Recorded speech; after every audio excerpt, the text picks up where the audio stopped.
The light in my Denver studio catches the edge of the mood board I've been building for 3 weeks. Deep walnut paneling, brushed steel, the kind of warm, cool tension that makes a room feel like it exhales. The contract sitting beside my laptop is for $85,000. My coffee has gone cold. I forgot to drink it again. My phone buzzes against the drafting table. I glance down without thinking. My mother's name on the screen. 10 years of silence, and she calls on a Tuesday afternoon like it's nothing. Like she just thought of me between errands.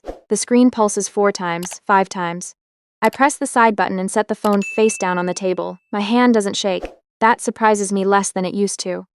I turn back to my mood board and finish the proposal. Some calls can wait, this one can wait forever. It started the way most catastrophes do. Not with a bang, but with me walking through the front door. I was 16, coming home from an after-school photography session, camera bag over one shoulder. I'd been shooting interiors for a class project. Angles, light, the way an empty room tells a story. I had no idea that habit would save me a decade later. The shouting reached me before I made it past the entryway. My stepfather's voice first, then my mother's, and underneath both of them my sister's crying. That particular crying she did, loud, performative, the kind that filled a room like smoke. She was 14, 2 years younger than me. And she had been running this household since she was old enough to understand that our mother would rearrange reality to keep her comfortable. I found them in the living room. My sister was curled against my mother on the couch, face red, hair just disheveled enough to look convincing. My stepfather stood in the center of the room with his arms crossed, and when he turned to look at me, his expression was something I had never quite seen before. Not just anger, something colder, something already decided. "Do you want to explain what happened?" he said. I looked between them. "I just got home, what happened to what?" She shoved me. My sister's voice cracked on cue, and she took the money from Mom's wallet, $300 gone. I felt the floor tilt, I wasn't even here. "We saw you leave this morning with your camera bag," my mother said. Her voice was careful, measured. The tone she used when she had already made up her mind. "Your sister says she confronted you about the $20 she borrowed last week and you pushed her into the doorframe. She has a bruise." My sister extended her arm to show a purple mark near her elbow. I stared at it. I had no idea where it came from, but it wasn't from me. "I was at school," I said. "Then at the Harmon building doing my photography assignment. I can show you the timestamps." "You always have an answer," my stepfather said. That sentence landed like a closed door. 6 words, and in them I heard everything. The history of every time I had tried to defend myself, every time a reasonable explanation had been reframed as deflection. My mother wouldn't look at me directly. She was stroking my sister's hair, and in that moment I understood something I had probably known for years, without allowing myself to name it. This was already finished. The verdict had been delivered before I walked through the door. "1 hour," my stepfather said, "pack what you need." I remember the sound of my own breathing more than anything else from that next 60 minutes. Methodical, controlled. I filled one duffel bag. I took my camera. I took the sketchbook from under my mattress, the one I'd been filling with room layouts and color studies since I was 12. And I took the folder of school documents my aunt had always told me to keep somewhere safe.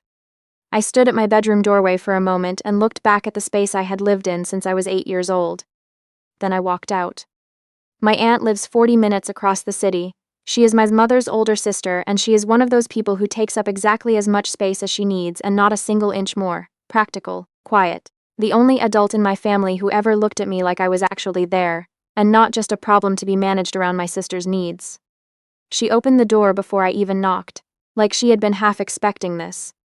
"I figured something like this was coming," she said, pulling me inside. She didn't ask me to prove anything. She put a blanket around my shoulders, made tea, and sat across from me at her kitchen table while I told her what happened. Her expression didn't shift much. A slight tightening around the eyes when I described my sister's performance. A barely perceptible exhale when I got to my stepfather's voice. "She's been building towards something like this for a long time," my aunt said when I finished. "You knew?" "I've watched her test her reach for years. Your mother always adjusts to give her more room." A pause. "I'm sorry it took this form." That night my aunt gave me the couch, a spare key, and enough cash to last 2 weeks if I was careful.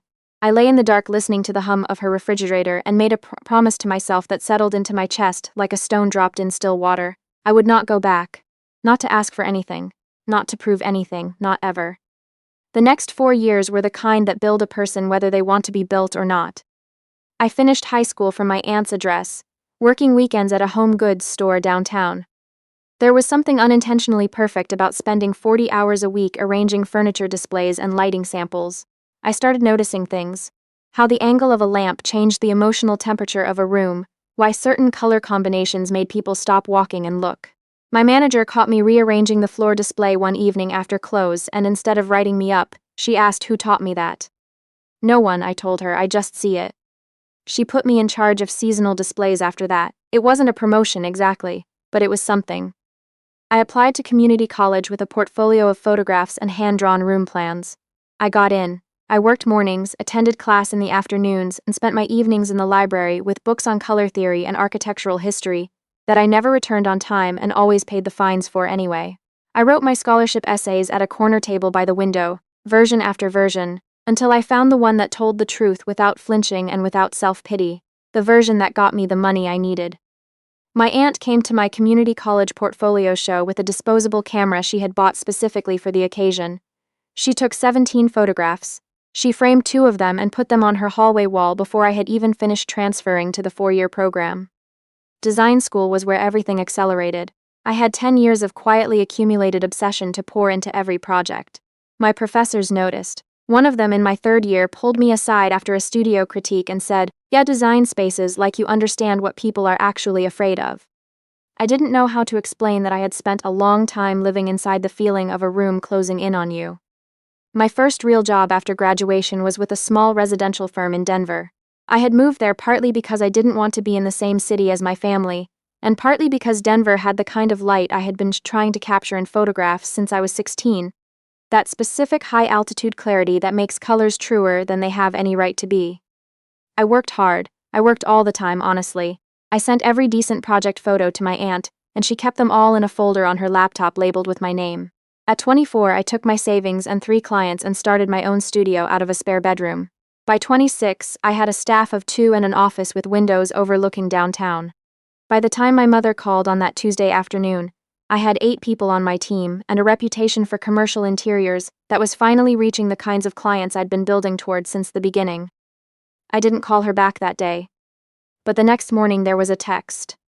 "We miss you. It's been too long. Family should find a way back to each other. Please call me." I read it twice, then again. I tried to identify the specific feeling in my chest and landed somewhere between exhausted and almost amused. I texted back 3 words, "Coffee, Saturday, noon." And I sent her the name of a place I knew in Cap Hill. Neutral public mine, in the sense that I knew every barista by name and they knew my order.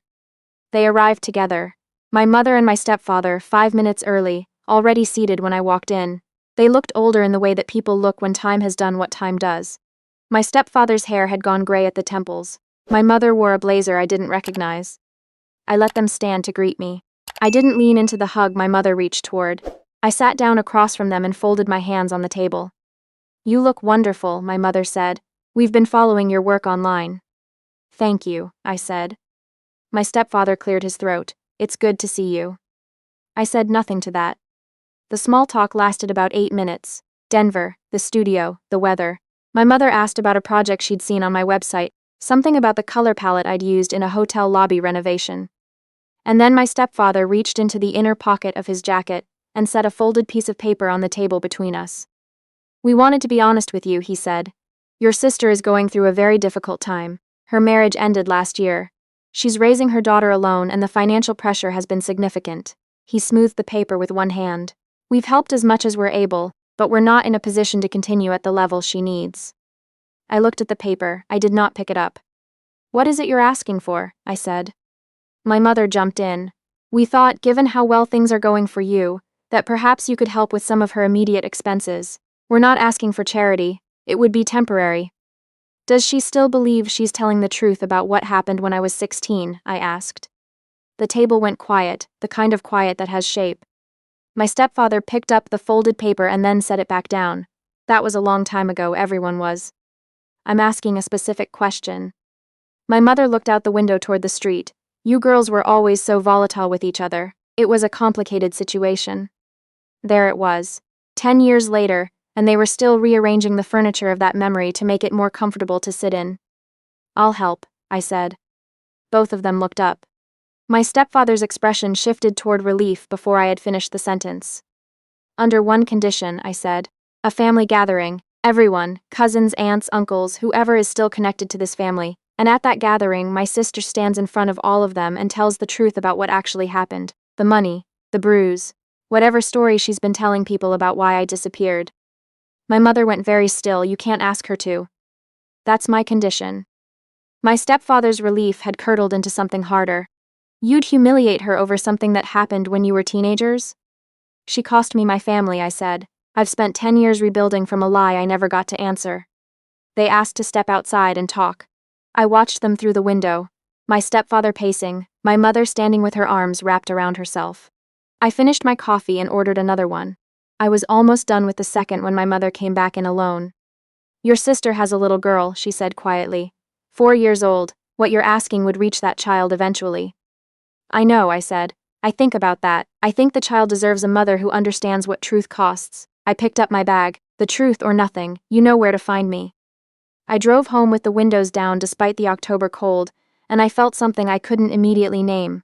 Not victory, not grief. Something lighter and stranger. The particular relief of having said the true thing clearly, without flinching, and then walking away without waiting to see if it landed. That night my sister texted. I heard what you pulled today. Unbelievable. After everything, I didn't think you'd actually go there. I didn't respond. I kept my phone on the table and watched the messages arrive. You always made everything about yourself. Always the victim. Always so dramatic. You left. That was your choice. Don't come back now trying to rewrite history. Then a pause. And then this is the part that changed everything. I never even said you actually hit me. I said you shoved me and I fell. You're the one who turned it into something bigger in your own head. I sat up straighter. Because that was not what had been said in that living room 10 years ago. My stepfather had said violence. My mother had said attacked. The words used on me had been specific and they had been severe. And the word shove had not been the frame of the accusation that got me thrown out of my own home. I kept reading. And that money was already gone before you even got home. Mom had spent it the week before and forgotten about it. But you had a pattern and everyone knew it. My hands were very steady when I took the screenshots. She didn't know what she had just handed me. She thought she was winning an argument.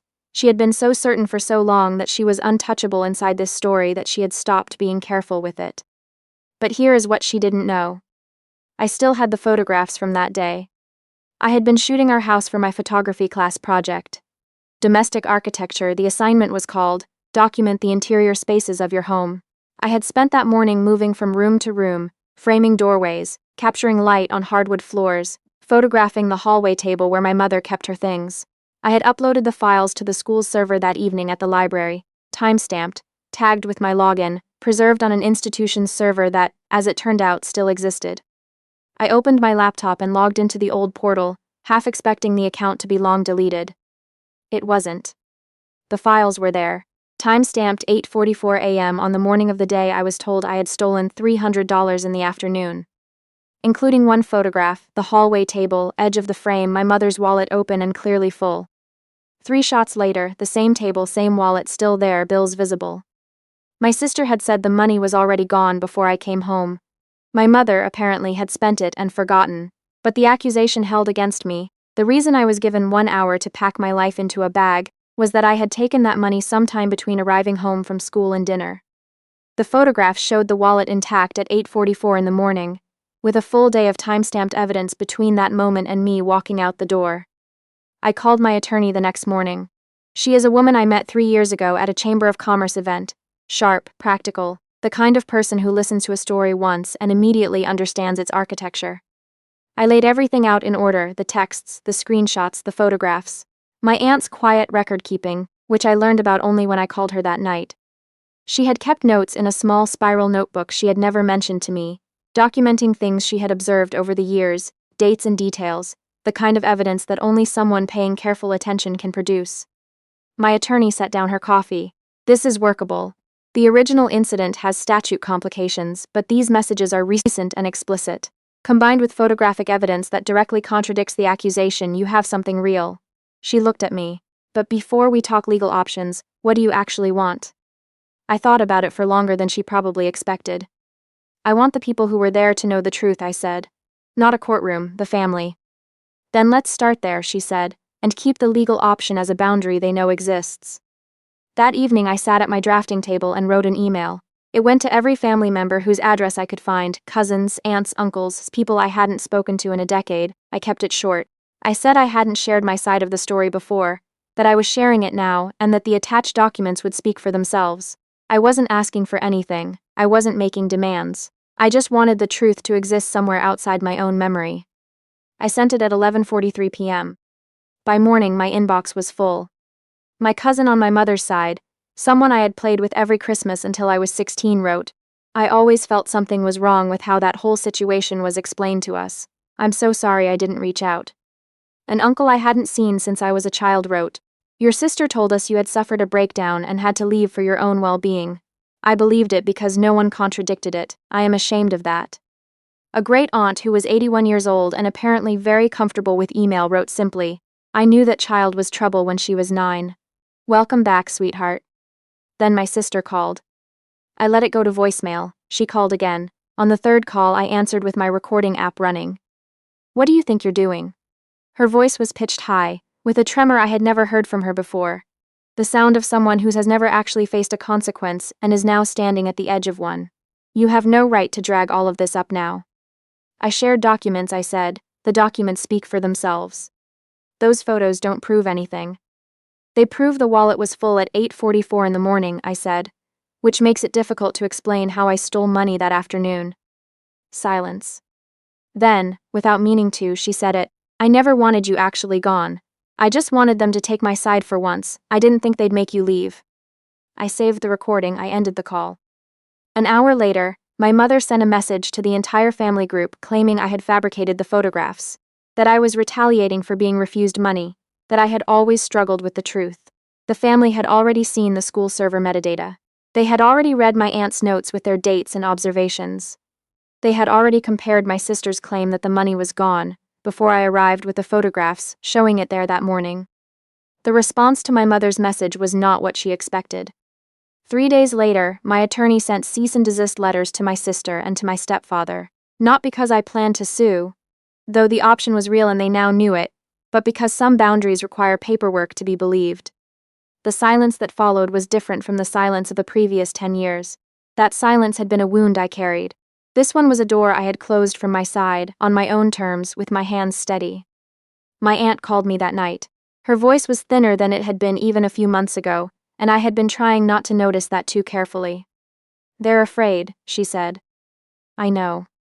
Not of the truth getting out, of having to carry it." A pause and then her quiet exhale. "Your mother has spent 10 years not thinking about what she did to you. That's not grief, that's avoidance. And avoidance is exhausting to maintain." "Are you okay?" I asked because I needed to. A small sound, almost a laugh. "I'm 71 with very loud joints, but I'm glad you're all right. That's what matters to me." I drove out to see her that weekend. She had moved the framed photograph from the hallway, the one from my community college portfolio show, and set it on her kitchen table where she would see it every morning over her coffee. "I wanted to show you something," she said, and went to her room. She came back with a small accordion folder, the kind with elastic around it, worn soft at the edges. She handed it to me without explanation. "I started keeping this the night you arrived at my door. I didn't know if you'd ever need it, but I thought someone should be keeping track." Inside, her notes in a careful hand, a clipping from my community college's newsletter announcing a student design award, a copy of my first internship offer letter that she had kept separately from whatever copy I had, a post-it note that said studio lease, first office, Denver, with the address and the year written in her precise handwriting. "You have been watching this whole time," I said. "I have been watching this whole time," she said. I pulled an invitation out of my bag, a Thanksgiving gathering, my cousin's branch of the family, explicitly excluding my mother, and my sister, explicitly including me. "You're coming with me," I told my aunt. "Obviously," she said. Standing in my cousin's living room 3 weeks later, surrounded by people who had read the truth and shown up anyway, I felt something I did not have a clean word for. Not vindication exactly, not triumph. Something quieter and more durable. The particular relief of being known accurately after a very long time of being known wrong. When they gathered for a photograph, 21 people crowded in front of a fireplace in Littleton, Colorado. I stepped into the frame without hesitating. My aunt stood beside me with her hand in mine. My sister's consequence came in stages, the way real consequences usually do. Not a dramatic unmasking but a slow reckoning. The women in her church small group, who had heard her version of my disappearance for years, quietly stopped including her in certain things. Families in her daughter's school network removed themselves from her carpooling arrangement. Nobody made speeches. Nobody confronted her at a gathering. Things simply became less available to her, one by one, the way trust quietly withdraws when the story no longer holds. I didn't engineer any of it. I had told the truth and let it move at its own pace. My mother called twice in the months that followed. I didn't answer. My stepfather sent one email, formal and measured, saying the door was always open if I wanted to reconnect. I sent back 3 words: I already have. The memoir started without my meaning it to. I was writing a pitch for a design publication, something about how physical spaces hold emotional memory, how the rooms we grow up in shape us in ways we don't recognize until we're building other people's environments, and it slid, sentence by sentence, into something more personal. By the 4th paragraph, I was 16 years old, standing in a doorway with a camera bag over my shoulder and my whole life about to change direction. I called a literary agent I had met at a speaking event earlier that year. She had given me her card and said, "Call me if you ever decide to tell the whole story." The offer came in 3 months later. It was more money than I had made on any single contract. I called my aunt from my car in the parking garage and read her the number out loud. She was quiet for a moment, then she said, "I always knew those photographs were going to matter." She meant the ones from the school project. But I thought also about all the other things I had been quietly recording without knowing I was doing it. In my sketchbook, in my memory, in 10 years of choosing to build something real out of the rubble of what I had been handed. The morning the deal closed, I went into the studio early, before anyone else arrived. I stood in the middle of the space I had designed for myself. The walls a warm, deep green I had chosen because it is the color that makes people feel held. The drafting tables arranged to catch the morning light. The gallery wall where I had pinned every object that had mattered. My phone showed a message from a 20-year-old design student I had been mentoring, a kid who had been couch surfing since her mother's partner kicked her out, and who had just been accepted to the design program at CU Denver on a partial scholarship.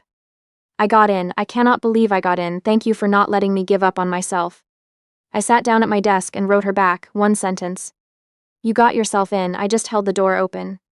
Outside, the first light was coming over the city, catching on glass and steel and turning everything briefly gold. I had a presentation in 2 hours, a team meeting after that, and a contract on my desk waiting for my signature. I picked up my coffee. For once, I remembered to drink it while it was still warm.